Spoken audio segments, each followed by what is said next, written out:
Lepo pozdravljeni v oddaji 7. Bližajo se volitve poslancev v Evropski parlament. Slovenci bomo izvolili 8 evroposlancev. Švicarji so se na februarskem referendumu odločili za prepoved priseljevanja tujcev v državo. V začetku februarja so v BiH potekali protesti proti predstavnikom oblasti. Facebook bo kupil vse bolj priljubljeno mobilno aplikacijo WhatsApp in zanjo odštel kar 19 milijard ameriških dolarjev. Aplikacija je zelo priljubljena tudi med gluhimi. Več o tem boste izvedeli v tej oddaji, zato ostanite z nami.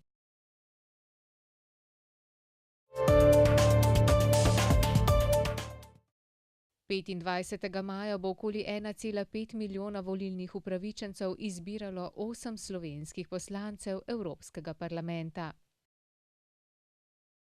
Evropski parlament ima sicer 751 poslancev in ta parlament, tako kot parlamenti v normalnih državah, odloča o zakonodaji, ki pa je evropska zakonodaja, ki vpliva na vsakdanje življenje pri nas, tudi pri nas, od stvari, kot so kmetijstvo, varstvo okolja, varstvo potrošnikov.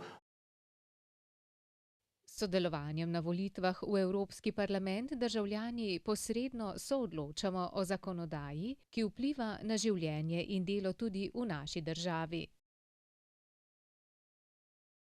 Na tokratnih volitvah lahko posredno vplivamo tudi na izbor predsednika Evropske komisije, ki deluje kot evropska vlada. Bo tokrat prvič ta vez med Evropskim parlamentom in Evropsko komisijo veliko bolj neposredna, kot je bila doslej, ko so kandidata za predsednika komisije določali, so se o njem dogovorili voditelji držav članic. In s tem glasom za kandidata v Sloveniji, kogarkoli že, za katerokoli stranko, bodo volivci posredno dali glas tudi za človeka, ki naj v bodoče vodi to skupno Evropo. Slovenski kandidati še niso znani, saj ta postopek, kandidacijski postopek ureja slovenska zakonodaja in so se ti postopki šele začeli. Skrajni rok za vložitev kandidatnih list je mesec dni pred volitvami, torej do 25. aprila. Ali gluha oseba lahko kandidira za evropskega poslanca? Tukaj ni nobenih ovir, kar se tiče kandidature, so pogoji isti, kot recimo so v Sloveniji za kandidaturo na javne funkcije ali v državni zbor. Če kandidatu ni odvzeta opravilna sposobnost, se pravi državljanu ni odvzeta opravilna sposobnost, lahko kandidira. Če želi nekdo kandidirati, mora zbrati dovolj podpisov za kandidaturo, kar je lažje tistim, ki imajo za seboj politično stranko, kot neodvisnim kandidatom. Za neodvisno kandidaturo je potrebno zbrati 5000 podpisov volivcev. Kakšna bo politična sestava prihodnjega Evropskega parlamenta, še ni mogoče napovedati. Nekatere raziskave javnega mnenja in tudi politične analize pa kaže, da zna biti slika nekoliko spremenjena glede na sedanjo, ampak da boste verjetno največji dve skupini, to so socialisti in demokrati, se pravi socialdemokrati in Evropska ljudska stranka, da boste obdržali vodilni mesti. In kaj o evropskih politikih in volitvah menijo člani društev gluhih in naglušnih?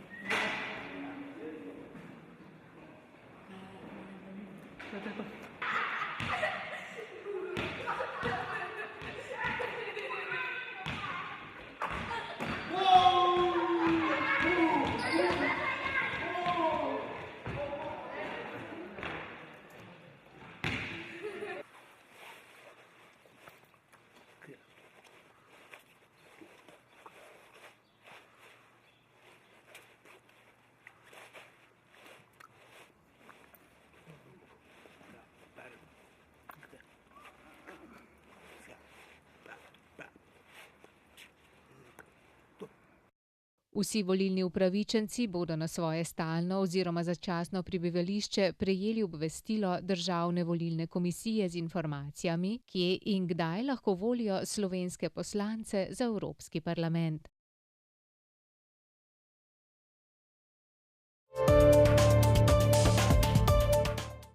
Globalizacija je prinesla strah tudi v najbolj razvite države.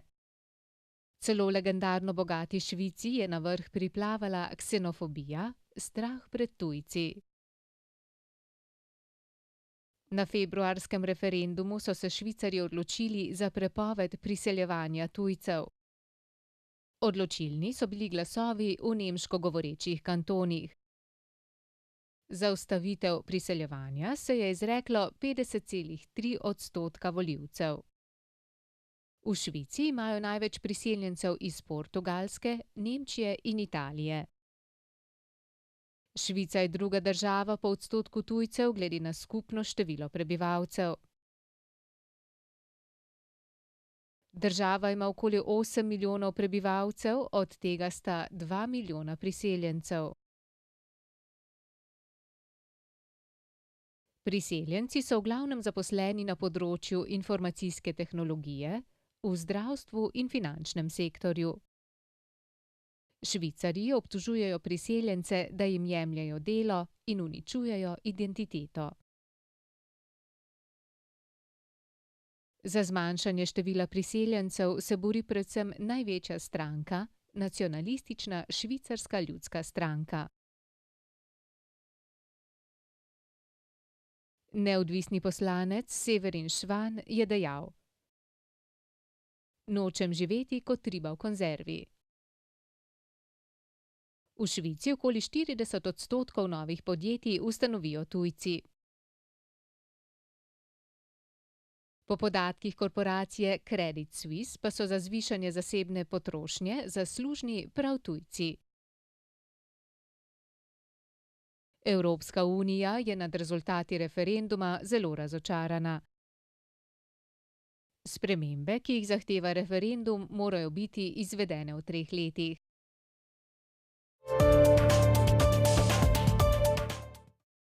Kršenje delavskih pravic, 44% brezposelnost, lakota, prevelik in skorumpiran državni aparat so v začetku februarja v Bosni in Hercegovini sodu izbili dno. Mirni protesti so se sprevrgli v požiganje državnih poslopij in spopade med 13.000 protestniki in policisti. Poškodovanih je bilo 219 oseb, policisti, protestniki, gasilci in medicinsko osebje. Tuzla je bila nekoč industrijski biser, v katerem je zaradi divje privatizacije čez noč brez dela ostalo več tisoč delavcev.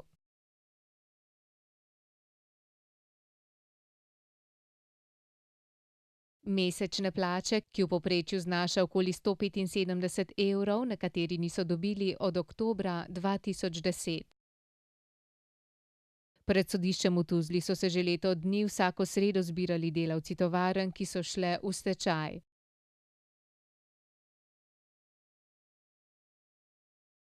Za njih smo izvedeli šele, ko so zagorela vladna poslopja in so se protesti razširili na 23 mest. Bi rekel, osnovni demonstranti, ki so prišli na ulice, seveda niso imeli namen zažigati karkoli.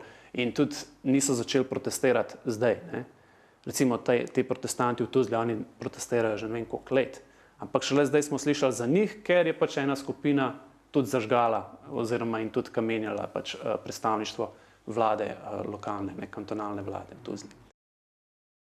Valentin Isko, visoki predstavnik Mednarodne skupnosti Evropske unije v Bosni in Hercegovini, je povedal, da je trenutno stanje najhujše od konca vojne, ki je v letih od 1992 do 1995 divjala po državi.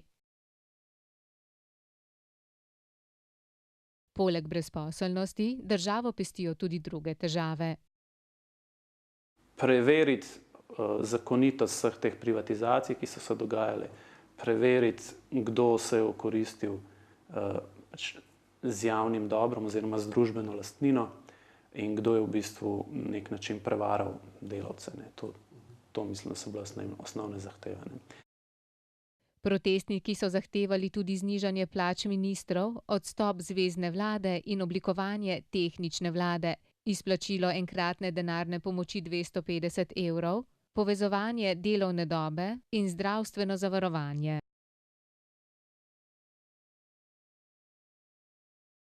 Vlado so pozvali, naj reši podjetja, ki jih je mogoče rešiti. Seznam zahtev so razširili še zahtevo po odstopu kantonske vlade v Sarajevu in izpustitvijo prijetih protestnikov.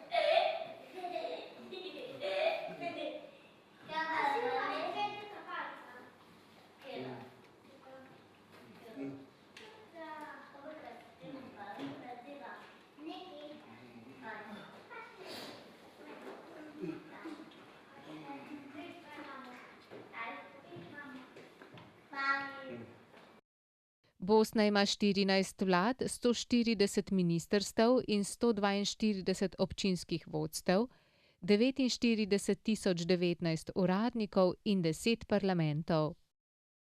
Iskati krivce v tako zapletenem sistemu je, kot bi iskali šivanko v kopici sena. Po mnenju politologa Admirja Balića je zaradi takšne ureditve nastala vladavina lopovov, tako imenovana kleptokracija. Ker jaz bi rekel, Bosna je država s posebnimi potrebami. Ne? Ker tukaj imamo 3 kolektivitete, ki imajo nasprotujoče si spomine glede tega, nasprotujoče si interpretacije dogajanj zadnjih 20 let. Ne? Če njih prepustiš same sebi, je skoraj gotovo, da do rešitve ne bo prišlo. Ne? Nemiri v Bosni so se za nekaj časa umirili. Ameriški veleposlanik v Sarajevu, Patrick Moon, je ustanovil strokovno skupino za reformo ustave, ki je javnosti predstavila 188 priporočil sprememb.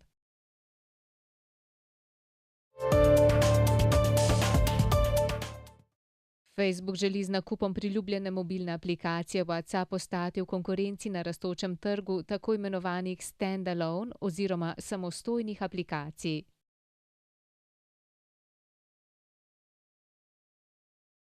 WhatsApp je aplikacija za mobilne telefone, namenjena pošiljanju kratkih tekstovnih sporočil, fotografij, videa in tonskih posnetkov.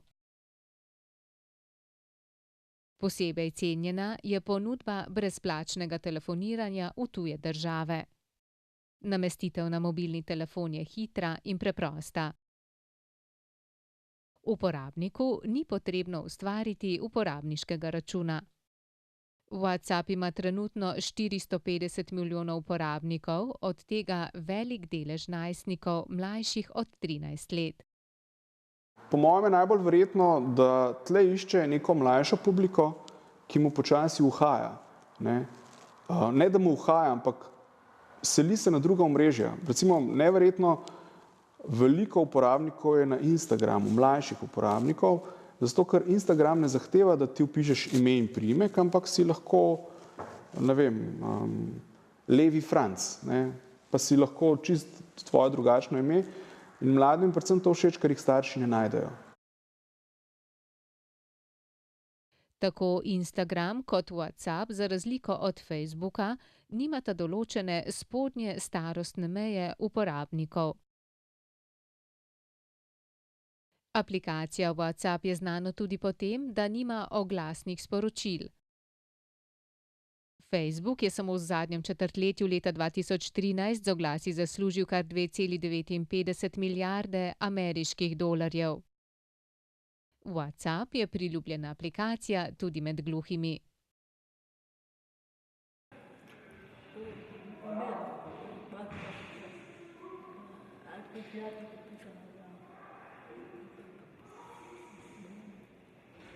Imam puško videti na vrhunu, višo, gledaj. Pita,